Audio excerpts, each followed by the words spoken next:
네, 여러분 3주차 마지막 세 번째 영상입니다. 저희가 이제 첫 번째 시간부터 요번에는 인간과 공간과 감각에 대한 이야기를 하고 있었죠. 그래서 첫 번째에는 커다란 형태를 어떻게 인지하는가, 형태 먼저 인지한다. 그래서 1요소 1단계 인지하고 2요소 2단계 인지하고 3요소 3단계 인지하는 형태 인지에 대해서 첫 번째 3주차 첫 번째 동영상에서 이야기했었죠. 1단계, 2단계, 3단계, 1요소, 2요소, 3요소. 그리고 두 번째 영상에서는 인간이 공간에 대해서 느끼는 느낌에 대해서 이야기했지만 원래는 지각하고 우리의 5대 요소, 5대 지각 요소를 가지고 느낌하고 연결을 시켜보려고 했었는데 이런 책을 좀 보다 보니까 그 책이 좀 재밌기도 하고 기본적인 거여서 여러분하고 공부하고 싶다 그런 생각이 들어서 첫 번째 책은 더 터치에 대해서 이야기를 했었습니다. 그리고 지금 저희 세 번째 동영상에서는 마찬가지로 공간에 대한 느낌을 설명하는 책 중에 이거죠. 애트모스피어라고 되어 있는 책을 가지고 이야기할 겁니다. 이 책은 제가 첫 시간, 첫 번째 교재 소개 때도 보여드렸던 아주 두꺼운 영어 원서책 그대로죠. 제임스 마이클 호워드라는 사람이 쓴 책 이야기고요. 오늘 그래서 세 번째 동영상은 사실은 이 우리 분위기라고 해석이 되고 있는 이 책은 아직까지 우리나라 말로 번역된 번역판이 없더라고요. 그리고 부제로 The Seven Elements of Great Design 해서 위대한 디자인의 7가지 요소라는 부제가 붙어 있는 책입니다. 이 책을 볼 거예요. 어떻게 볼 거냐면 이건 조금 지루할 건데 이렇게 이해해 주셨으면 좋겠어요. 이 책에 사진이 많이 나와 있고 글은 조금 나와 있는데 그 7가지 요소에 대해서 말하고 있는 책의 내용을 영어를 제가 한글로 구글 번역기의 도움을 받아서 그 다음에 제가 다시 읽어보고 한글로 번역한 내용을 뒤에 다 붙였어요. 7가지 요소에 대한 부분은 뭐 저도 어차피 공부를 해야 되기 때문에 그 책을 보는 거고 여러분도 혹시나 그런 내용을 풀로 볼 수 있을까 해서 뒤에 있는 파워포인트는 영어본을 한글로 번역한 내용이고요. 동영상에서 그걸 다 읽을 수 없어서 굉장히 간단하게 중요한 내용만 딱딱딱딱 짚고 넘어갈 거고 이 요소와 저희 5대 지각에 대한 연결은 그 다음 시간에 4주차에 다시 조금 다루도록 하겠습니다. 조금 딱딱할 수 있지만 요거 좀 보시고 기분 전환하시고 자, 어떤 요소들이 건축 공간에서 느낌을 만들어 줄까요? 기본적인 질문입니다. 7가지 요소라고 했는데 그 요소들 말고 여러분이 또 느낄 수 있는 것들이 있어요. 주관적일 수 있어요. 물론 그래도 경험 많은 이론가들이 정리한 거니까 그걸 참고하겠지만 자, 과연 여러분이 좋아하는 건축 공간에서 느낌은 어떤 것들이 만들어질지 이 책에서 말하는 7가지 요소 중에 여러분이 동의하는 내용은 몇 가지인지 한번 보도록 하겠습니다. 자, 앞 시간에도 잠깐 봤던 그 건축가들이 하고 있는 이야기죠. 그 중에 이 애트모스피어라는 이야기가 나왔는데 이 책은 피터 줌슨이라는 사람이 이렇게 쓴 책이에요. 그래서 그 책의 내용도 제가 잠깐 앞단에 봤는데 이 책보다는 이 사람이 스위스 사람이어서 페터 춤토르라고 우리나라 말로 번역이 되어 있는 책이 있더라고요. 그래서 이 책을 저도 약간 이거는 교보문고에 있는 커버고요. 빌려서 저희 학교 도서관에 있는 책을 빌려서 봤는데 그 내용보다는 일단 책 속에 있는 교보문고 내용을 잠깐 보기로 하겠습니다. 이거죠. 무엇이 우리로 하여금 건물의 감동을 느끼게 할까라는 주제, 이 퀘스천은 저희 수업 시간에 계속 가지고 가는 겁니다. 그래서 이 페트 춤토르가 말한 이 책에서는 이거예요. 이렇게 쫙 읽어보시고요. 이 노장이겠죠? 지금도 고주시대 강조하고 지향하는 건축전 분위기란 과연 무엇이고 그것이 공간에 주는 역할이 무엇인지 이해할 수 있다. 라고 해서 그 뒤에 있는 내용을 좀 보면 이런 걸 이야기합니다. 분위기에 대해서 우리가 이제 다룰 수 있는 것들이 앞에서 우리 더 터치에서 나왔던 재료에 대해서도 나와 있고요. 소리, 온도, 그 다음에 주변의 사물이라는 거를, 이거는 이 파란 글씨는 제가 쓴 글입니다. 물질의 양립성을 재료로 볼 수 있다. 주변의 사물을 어떤 관계로 볼 수 있다. 제가 읽어보니까 약간 이것도 번역본이어서 이 우리나라 말로 번역하는 과정에 조금 오류라기보다는 민감한 그 차이, 뉘앙스가 있어서요. 제가 다시 쓴 건데, 안정과 유혹 사이는 시간의 개념으로 볼 수 있고요. 이 사람이 이런 긴장에 대한 이야기도 있고, 친밀함의 수준이라고 했는데, 이거는 저는 근접성과 거리 스케일에 대한 이야기라고 어, 바꿀 수 있다고 생각합니다. 그리고 사물을 비추는 빛, 환경으로서의 건축, 일관성, 아름다운 형태. 이거는 페트 춤토르가 말하는 분위기란 책의 목차고, 이 빨갛게 해놓은 것들이 아마 우리가 요번에 인간과 공간에서 보는 지각에 조금 더 직접적으로 관계되어 있는 어떤 청각, 촉각, 시각, 이런 것들의 이야기가 아닐까 합니다. 자, 이 정도로 넘어가고요. 본격적으로 우리 애트모스피어에 대한 이야기를 보도록 하겠습니다.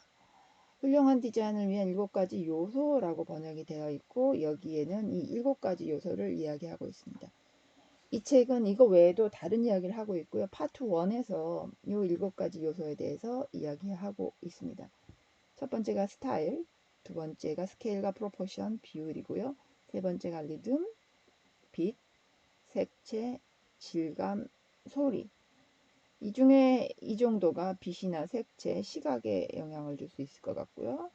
질감이 촉각하고 관련이 되어 수 있습니다. 그리고 소리가 청각하고 연결이 되어 있죠. 그래서 이 내용을 가지고 지금 뒤에 있는 이야기를 쭉쭉쭉 보도록 하겠습니다. 단 이 책은 앞에 더 터치보다도 훨씬 더 인테리어적 요소를 다루고 있습니다. 건축하고는 조금 차이가 있어요. 인테리어. 뭐 외부에서 보기에는 같다고 보지만 인테리어 디자인과 건축 디자인이 조금 차이가 있는데, 더 터치는 그래도 조금 건축적 이야기를 다루고 있고, 이 애트모스피어, 이 책에서는 인테리어적인 내용을 대부분 이야기하고 있습니다. 익스테리어나 건축 전반에 대한 내용에는 조금 약하다는 점 미리 알고 책 본문을 봤으면 좋겠습니다. 자, 본격적으로 이 책에 나와 있는 이야기입니다. 이 사람이 약간 소개하는 거죠. 나는 왜 이 책을 쓰게 되었다. 이 책의 7가지 요소에 대한 이야기를 쭉 쓰고, 자, 무언가 심오하고 감성적인 무언가를 추구하는 건데, 그거를 분위기라고 이야기하고요. 그 분위기를 디자인 7가지 요소로 하고 싶다라는 이야기를 합니다. 그래서 이런 말을 썼죠. 내가 상상력으로 분위기를 조성하는 데 도움이 된다는 것이다. 이 부분 다시 볼까요? 훌륭한 디자인의 7가지 요소는 조직적이고 규칙적인 방식으로, 이거 인테리어라고 정확하게 정의하고 있죠. 인테리어에 접근할 수 있게 해주지만 더 중요한 것은 내가 상상력으로 분위기를 조성하는 데 도움이 된다는 것이다.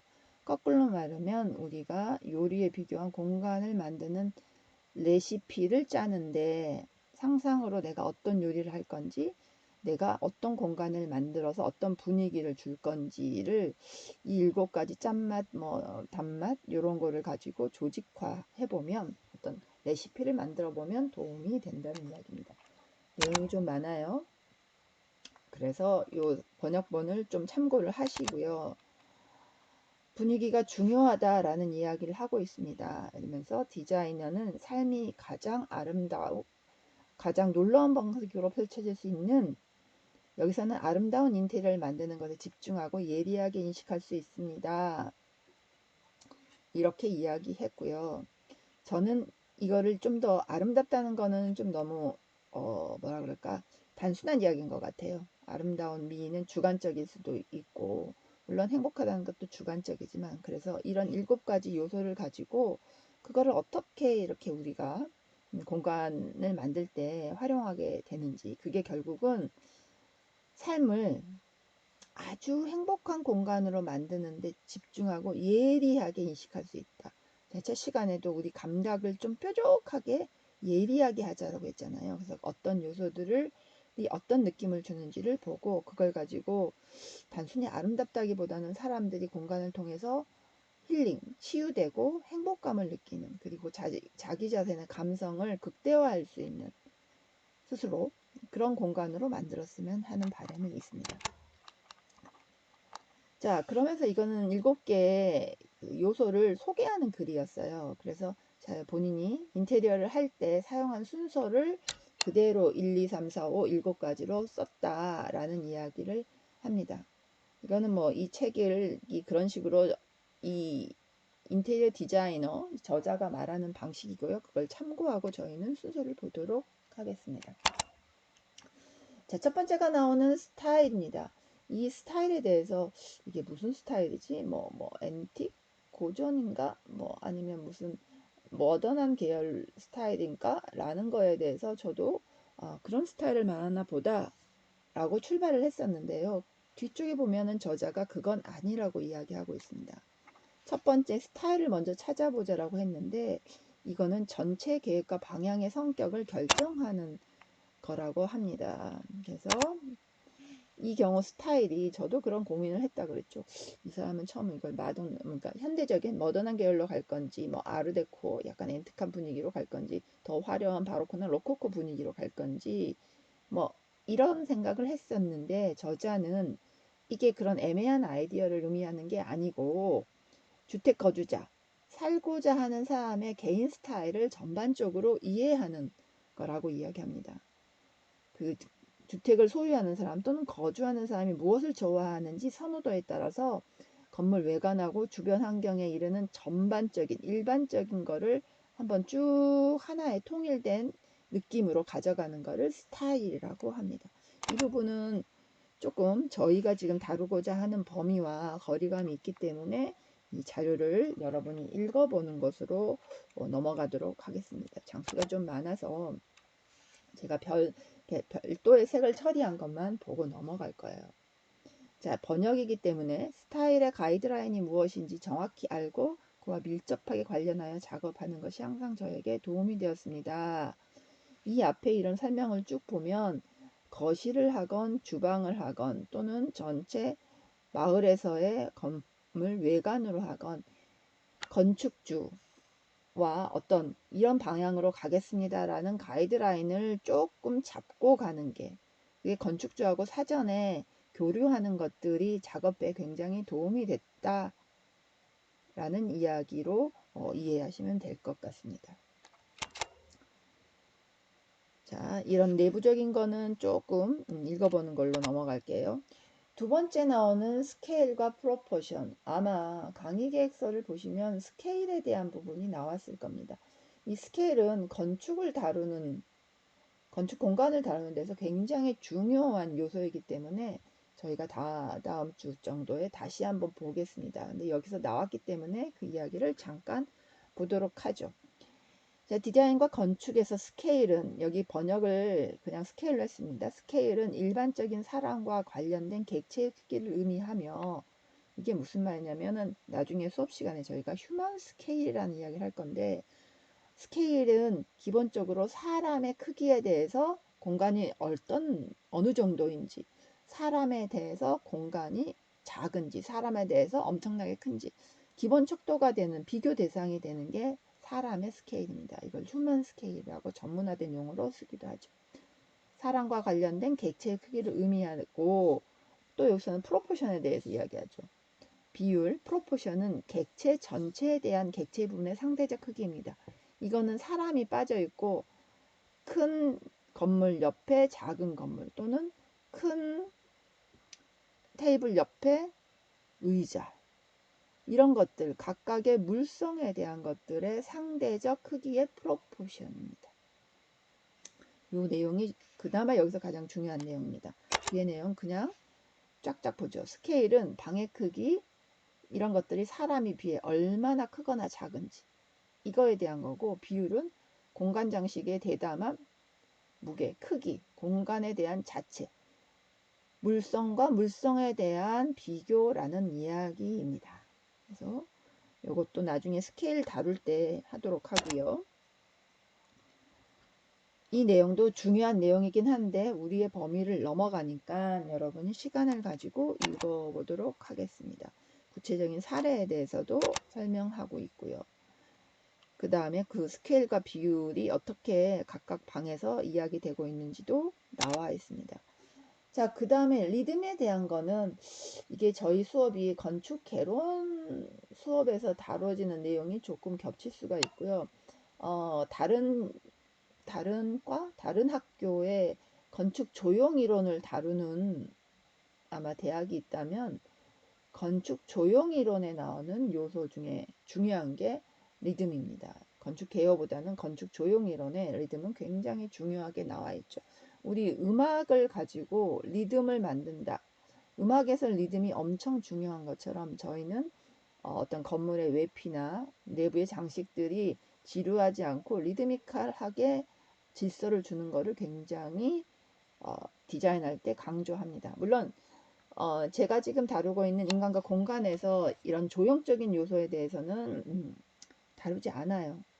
너무 또 깊이 있게 들어가야 되는 부분도 있고 저는 조형이론보다는 사실은 공간의 요소, 공간 느낌을 이야기하고 있는 거기 때문에 일단 책에서 나왔기 때문에 그 내용은 그냥 단순 번역을 했고요.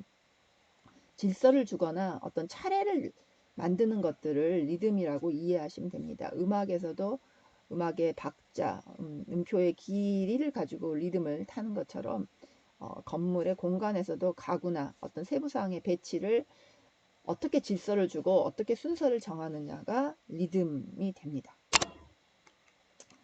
구체적인 내용에 대한 것들은 쭉 읽어보시면 좋을 것 같고요. 스케일과 비율하고도 같이 이야기합니다. 자, 제가 별색 처리한 것만 봅시다. 자, 이러한 리듬이라는 규칙은 눈에 띄어야 하는 요소와 공간에 매달려 있어야 하는 요소 간의 리드미컬한 균형을 찾는 것입니다. 나중에 저희가 시각을 이야기할 때 시각에 구체적인 초점, 포커싱을 하게 되는 요소와 그 2차적인 배경이 되는 요소를 구분할 수 있는데 이때 요 중간에 주인공이 되는 요소와 엑스트라가 되는 요소들이 어떻게 규칙을 갖느냐에 따라서 이 포커싱이 강조되기도 하고 아니면 또 분산되기도 합니다. 사례를 통해서 추후에 우리 감각에서 잠깐 보도록 하겠습니다.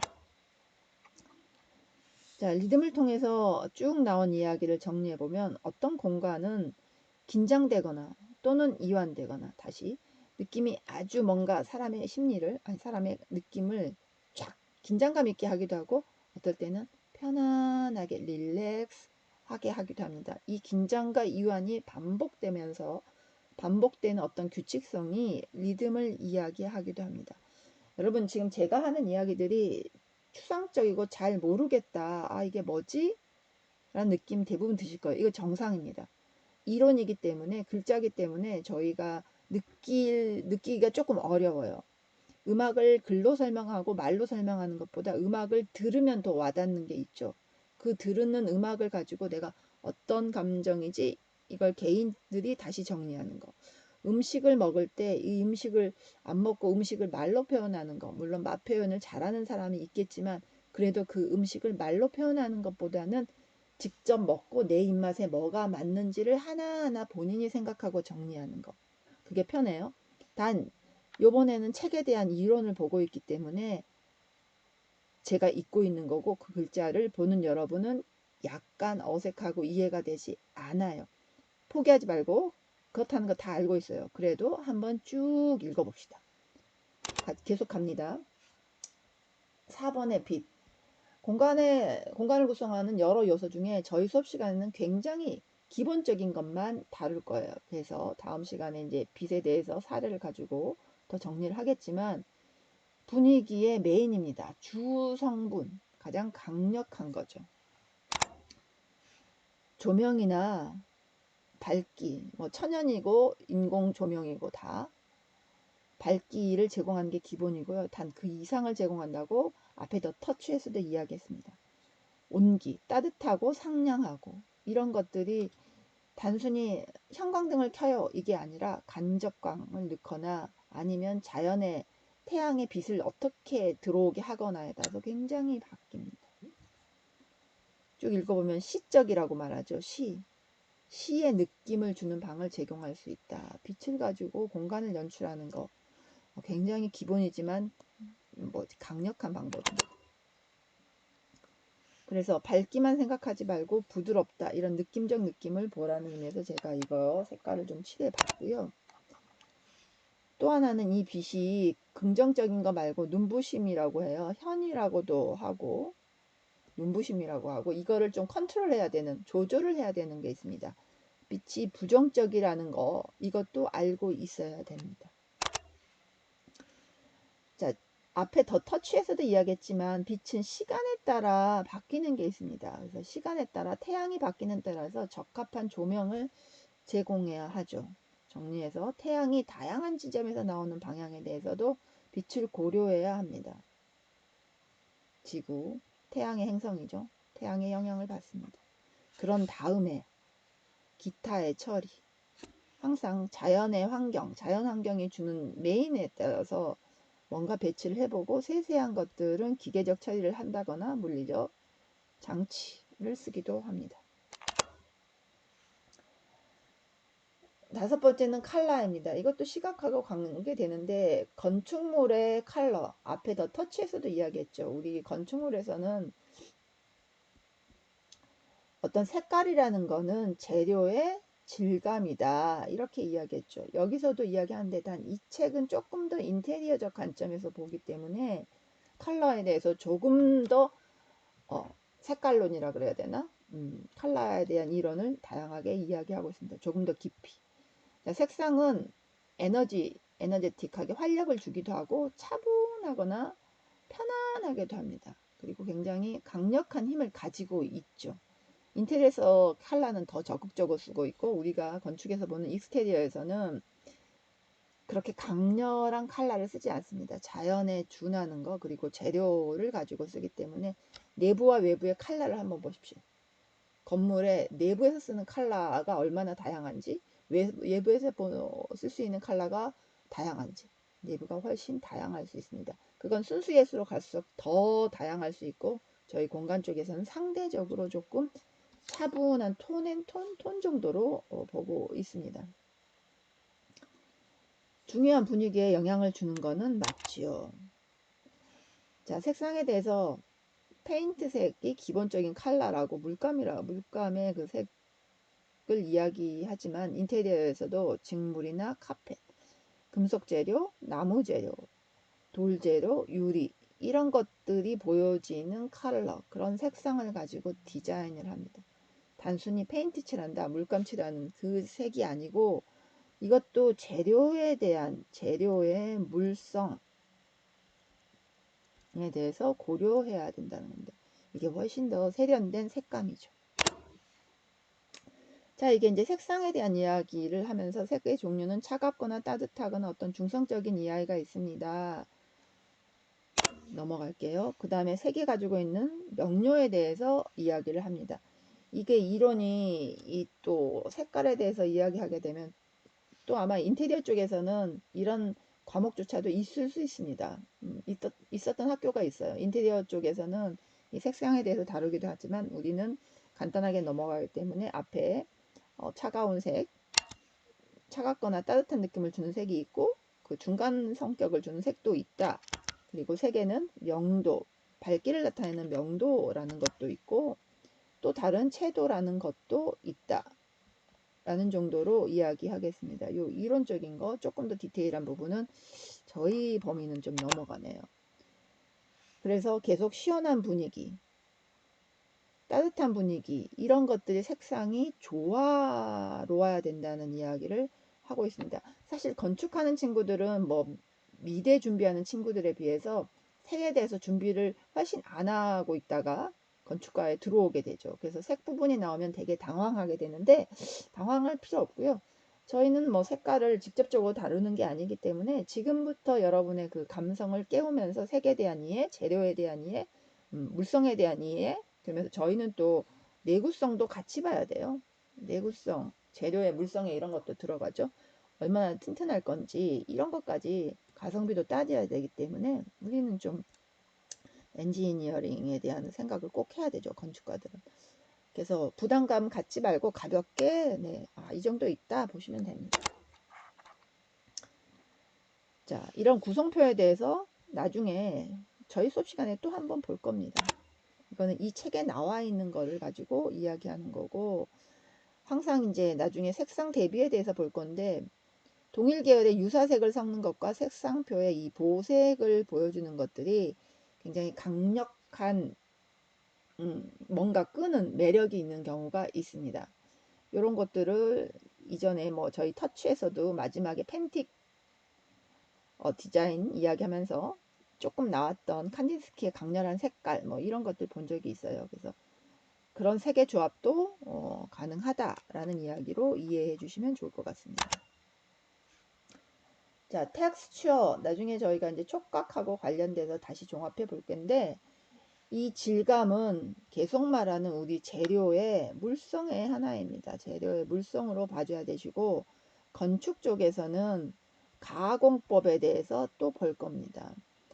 나중에 설명이 또 되겠지만 저희가 쓰는 도우를 어떻게 가공하느냐, 거칠게 가공하느냐, 맨질맨질하게 가공하느냐, 스테인레스 스틸의 가공도 조금 다를 수 있습니다. 인테리어에서 다루는 것과 또 외관에서 다루는, 외부 재질에서 다루는 텍스처가 조금 다를 수 있기 때문에 이 소재의 물성을 가지고 텍스처를 나타낸다. 그리고 위에 보면은 광택, 카펫, 린넨 이런 것들 인테리어 요소에 대한 부분으로 한정되어 있다는 거, 우선 이게 쉬우니까 이 정도로 보고 다음에 건축 쪽에서 다루는 거는 확장해서 또 보도록 하겠습니다. 촉각과 시각적 특성을 텍스처가 가지고 있습니다. 당연히 알고 있고, 요 호화로운 질감, 세심한 조합. 저는 이 세심한 조합, 우리가 조금 세부적으로 갈 때는 디테일한 거에 강조를 할 필요 있습니다. 물론 인테리어에서 훨씬 더 강조하지만 건축가도 경력이 쌓이고 조금 더 이 발전해 나가면 이 세심함, 디테일, 악마는 디테일에 있는 거죠. 그런 걸로 우리가 만들 때는 악마적인 디테일로 가지만 결국은 공간에 대해서 행복감, 즐거움 뭐 이런 거를 도와주는데 우리 그 전반적인 분위기를 만드는데 기여해야 됩니다. 건축가들이 조금 까칠한 부분이 있어요. 자, 마감재에 대한 이야기 쭉 했고 읽어보시고요. 표면과 재료 차이점, 우리는 나중에 가공법에 대한 차이점도 이야기해야 됩니다. 이런 것들이 부족하면은, 그리고 또 너무 이게 적절하다, 과하다의 차이가 조금 어렵긴 하지만 지나친 게 또 저기 부족한 것보다 더 안 좋은 결과를 낳을 수도 있다라는 이야기입니다. 읽어보시고요. 이제 벨벳 소파에 대한 가구에 대한 이야기도 나옵니다. 자, 앞에서도 한번 이야기했는데 질감에 대한 게 중성 또는 단색, 색상, 질감을 가지고 표현하는 게 중요하다라는 이야기입니다. 또 질감을 가지고 앞에 있는 리듬 요소 있죠. 리듬에 대한 표현을 할 수가 있습니다. 이거 사진을 다 보면서 이야기해야 되는데 일단 이 내용이 너무 많아서 사진에 대한 부분은 뒤에서 다시 이야기하지만, 재질의 질감을 거친 거 정도와 부드러운 정도를, 거친 거 3개, 예를 들어서 부드러운 거 하나, 거친 거 3개, 부드러운 거 하나, 이렇게 리듬을 조절할 수도 있습니다. 특히 인테리어에서 더 많이 하죠. 사진을 가지고 공간을 느껴보는 게 더 중요합니다. 자, 이런 것들이 있었고요. 마지막에 저희 사운드, 소리죠, 소리. 그 디자인할 때 건물 공간을 만들 때 소리를 무시하는 경우, 아니, 소리에 대해서 생각하지 않는 경우, 소리가 무슨 상관이 있어? 라고 하는 경우가 있는데, 이 사람이 처음에 디자인할 때 본인이 일하는 순서로 했다. 그래서 스타일을 보고, 두 번째 뭐 스케일을 보고, 뭐 세 번째 빛을 보고, 뭐 이렇게 쭉 했었잖아요. 그래서 마지막이 소리입니다. 소리. 소리가 그냥 평이한 디자인할 때는 무시되기 쉬운 요소지만, 건축에서는 또 소리의 기능에 대해서 우리가 이렇게 방음, 그 다음에 진동을 막는 거, 뭐 이런 것들도 굉장히 중요하고요. 인테리어 쪽으로 넘어오고 요새는 지난 시간에 더 터치에서도 말씀드렸던 것처럼 물소리를 가지고 공간을 연계한다. 여기서는 아이들의 웃음소리가 어떻게 들리는지, 그 다음에 이거는 부정적인 병이 너무 울려서 말하는 게 좀 이상하게 들리는지, 그래서 이게 약간 부정적인 거, 그 다음에 긍정적인 이야기까지를 디자인할 때 고려해야 된다라고 이야기하고 있습니다. 청각적 고려사항도 들어가야 된다라는 이야기를 하고 있네요. 자, 앞에서 잠깐 제가 설명한 것처럼 부정적일 때 분위기를 영향을 주지만 사실은 긍정적인 것도 보자. 그래서 바스락거리는 소리, 새소리, 그러니까 바람이 바스락거리는 소리, 뭐 이런 거, 귀뚜라미 소리 이런 걸 듣고 싶다라고 하는데 실제 전원주택에 살거나 주택에 사는 사람들 이야기를 들어보면 아침에 일어날 때 새 울음소리 그게 굉장히 청량하게 느끼기도 하고 가을밤에 그 풀벌레 소리 그거는 여러분이 그냥 일반적으로 캠핑을 가거나 그럴 때도 느끼지 않나요? 이런 소리들 그 다음에 이렇게 빗방울이 유리창을 때리는 소리라든지 그리고 우리 데크 바닥에서 나는 소리와 대리석 바닥, 돌 바닥에서 물이 떨어지는 소리가 다릅니다. 이런 물성에 대해서 소리가 어떻게 반응하는지도 굉장히 중요한 요소 중에 하나입니다. 이 말이 좀 독특했어요. 청각적 풍경을 만든다. 그래서 이거를 어떤 소리를 청각적 풍경으로 이거는 진짜 공간 감각이 아니라 공감각이죠. 두 개를 공통적으로 감각을 이어가지고 생각을 하면 어떤 공간의 분위기를 만들 때 굉장히 도움이 될 것 같다는 생각이 됐습니다. 자, 직물 카페트 이중으로 된 창과 문이 소리를 제어한다. 천장에 대해서도 재료에 대해서 소리를 제어한다라는 이야기를 썼고요. 세세한 이야기는 넘어가도록 하고 소음을 조용히 유지하고 소음을 줄이는 것만이 주로 사실은 강조되었던 것은 맞습니다. 일반적으로 디자인을 할 때. 그런데 이 사람은 긍정적인 요소, 긍정을 확장시키고 싶다. 최대한 증폭시키자라고 이야기를 하네요. 자, 이상으로 이제 3주차 동영상 3번 마지막을 마쳤는데요. 동영상이 너무 길어지는 걸 방지하기 위해서 제가 빨리 끝냈어요. 여러분들은 이 번역한 것을 어려운 내용 하나도 없습니다. 차분히 한번 읽어보시고 공간에 대해서는 이런 느낌을 이렇게 만들고 이렇게 말로도 써져 있는구나 라는 거 아시고 여러분이 그걸 참고해서 여러분이 느끼는 공간을 이렇게 만들거나 이런 느낌을 이런 말로 표현해 보겠다 라고 생각하면서 한번 꼭 봐주시기를 바랍니다. 그럼 저희는 다음 수업 시간 동영상에서 다시 만나도록 하겠습니다. 수고하셨습니다.